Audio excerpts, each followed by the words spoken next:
Hello everybody, this is Yoko's Anime Reactions, and Spy X Family, episodes 6, 7, and 8. Oh boy. Anya has to make friends, possibly with the second son of the man that her daddy is trying to, take down. Because either that, or she has to get amazing grades and achievements to become an Imperial Scholar to be able to get into the parties that his father is hosting. Or not hosting, participating in.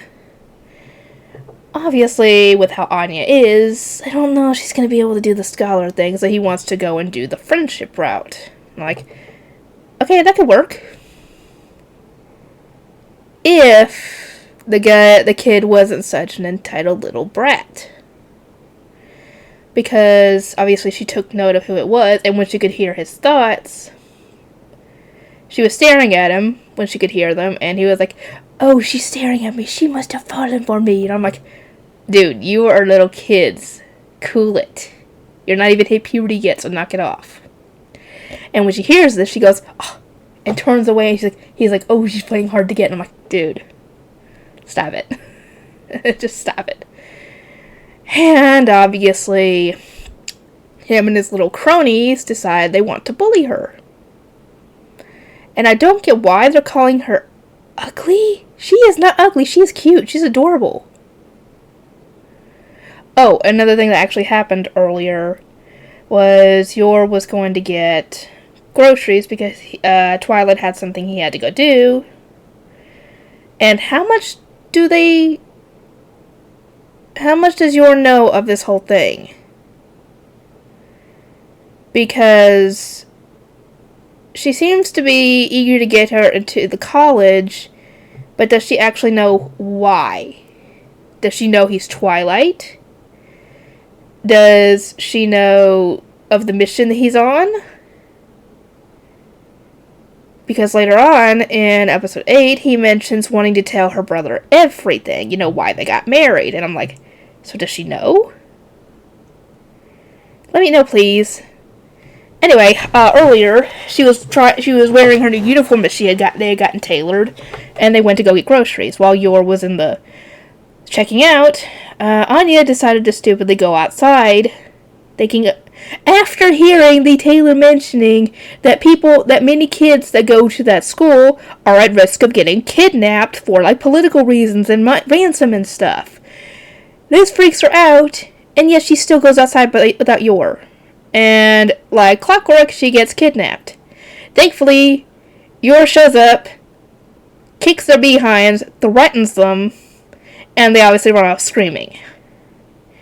And Anya has to reassure her that no, she's not a bad mother, she's an amazing mother, and she still loves her. And while this is going on, the tailor had actually mentioned also bullying as well that could possibly happen to the new kids. And anyway, they decided, I still don't get why they call her ugly.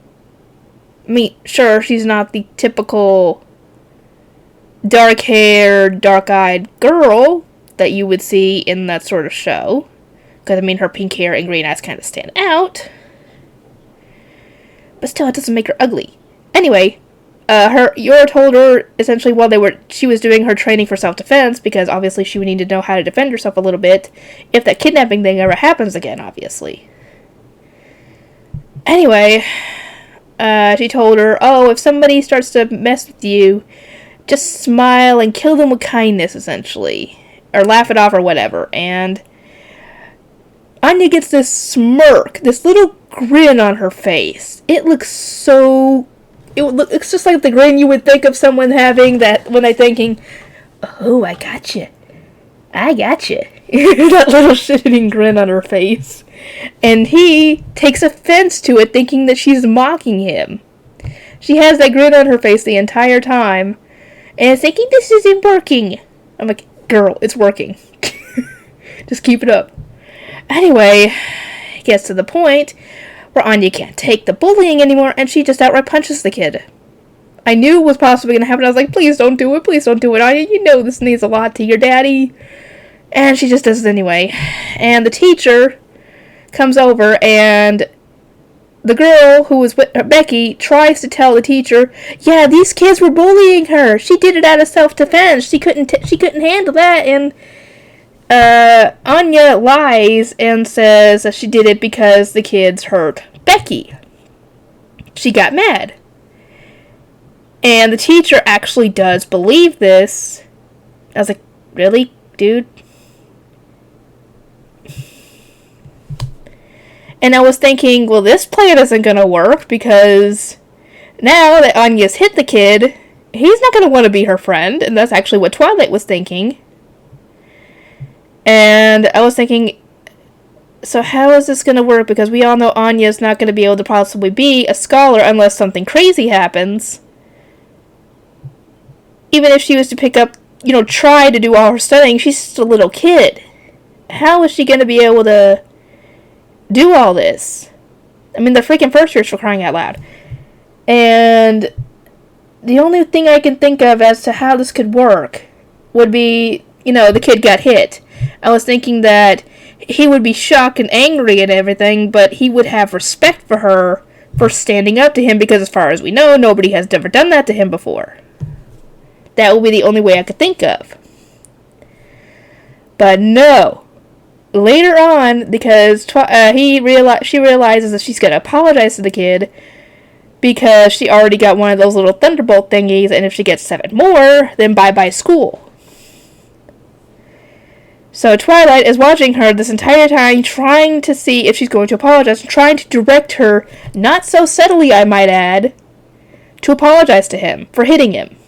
But Becky is not letting her do this, so he now tries to get her away for a moment so she could go and apologize, and she's trying to apologize to the kid, but his cronies aren't making this any better by, continuing to insult her, and I'm like, y'all ain't prizes yourselves, so quit. If you're gonna go on someone's looks, then be prepared to have someone do the same to you. And this, obviously, she can hear everything that everybody's thinking, and this ends up making her cry as she's trying to apologize, and this somehow is making, dang it, what was this kid's name? Damon, whatever the heck his name is. The way he's acting, I was like, oh no, please don't tell me it's a whole crush thing. And it turns out that is exactly what is going through this kid's head. What he's talking about, how he's feeling, I was like, that's the typical symptoms of a crush. Like, these kids are possibly between 5, 6, or 7 years old. Why are they doing this? Are they just setting this up for later, I'm assuming? For when, they're older? That's the only thing I could think of. Anyway, she finally gets the apology out, and he acts like he hates her, and he runs off because his face is he's blushing big time, and he's trying to essentially keep the attention off himself, because his cronies are asking him, hey, why is your face all red, and everything. And her dad thinks that, oh no, the mission's dead. Or at least that plan is dead anyway. So now he's trying to push her to do. Anyway, he's now trying to push her through Plan A, which was the scholar thing. And obviously, like I said, she's a little kid. She's not going to want to study, especially when she's being pushed like that. And she ends up running to her room, not wanting to study, because she's trying to read their minds and try and figure out the answers, because she's wanting to make him happy. And obviously, she's coming up with nothing. And this is all overwhelming for her. And this would be so much... some things would be so much easier for her if she just tell them, hey, I can read minds. Because then he can convey to her, hey, you need to go do this, or you need to go do that. Trying to help her with some of the more social issues, because she's not very sociable. She's not very versed in, etiquette and all that other stuff that, other kids would be, at least know of. And later, we actually end up finding out that Yuri, her brother, yours brother, finally finds out that she is married. They technically are married, but not for the year that she claims to have gotten married in. Because obviously she's only been married for however long they've known each other. And obviously I was like, oh dear, this could get awkward. Especially when we find out what this kid's profession is. He apparently works in, like, security and everything, to where, you know, when they have traders and they're trying to get information, they use torture and stuff, and this kid's not above doing it. And he's scary. He's very scary. Anya would be terrified of this guy if she knew what kind of things he did. And yeah, he's planning on coming over to see them, and when he's talking about this to the guy he's interrogating, he's like, I'm not going to be missing my time with my sister because you decided you weren't going to be talking. The kid, look on this guy's face, is scary. I'm not even joking. That's terrifying. And he is absolutely devoted to his sister to the point where logic goes right out the window when it deals with his sister. For example, how it could have slipped her mind over the entire year that she was married that she never told him. And he accepts that, oh, I just forgot. It just slipped my mind. And I'm like, dude, if anybody else had told you that, you would be questioning the heck out of it. And yeah, he thinks that essentially the reason that she never told anybody was because her husband's a bit of an abusive a-hole. And now he is essentially on red alert, especially considering they're trying to find out who Twilight is. Oh dear. How is all this gonna go when now that gets out in the open? Oh dear, oh dear, oh dear. But yeah, let me know whether or Anya know this entire situation. Because as far as I know, Anya doesn't really know the situation. He thinks that Anya doesn't know the situation. On the other hand, I don't know. Anyway, he gets there, they're talking, and obviously he's got a bit of an attitude because, well, he just got fresh off of that interrogation, so he's probably still riding that adrenaline rush of dealing with that guy, and the fact that he doesn't really trust Lloyd at this point. Is her actual name, or is that her nickname that Yuri has for her? Oh yeah, the whole logic thing going out the window when it comes to a sister? That actually shows in the dang flashbacks for when they were kids, because she would come home covered in blood, and he would not question it. He doesn't even question it later on when they're adults. He's like, why did my sister come home covered in blood when we were kids? I better look into that.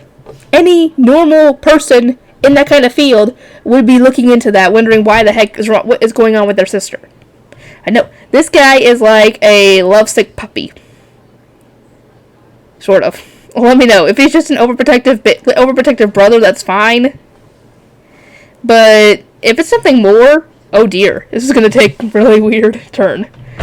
And he starts questioning, are they actually married, and do they actually love each other? Because he doesn't want his sister to be married when they're not in love, He doesn't want it to be like a marriage of convenience or an arranged marriage or anything like that. He wants his sister to be able to marry for love.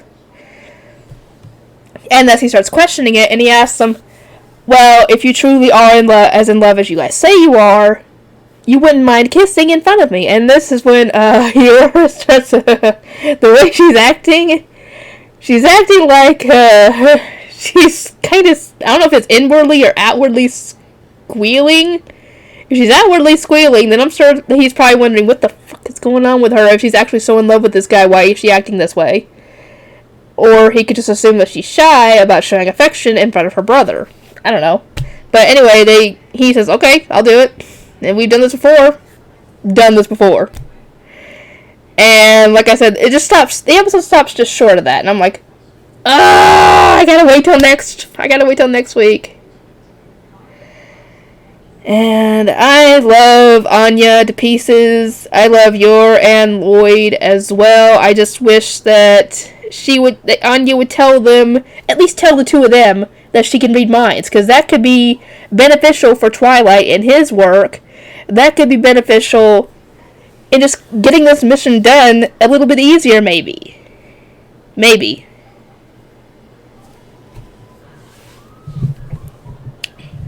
Anyway, I can't wait to see more of this show, and I hope you guys are too.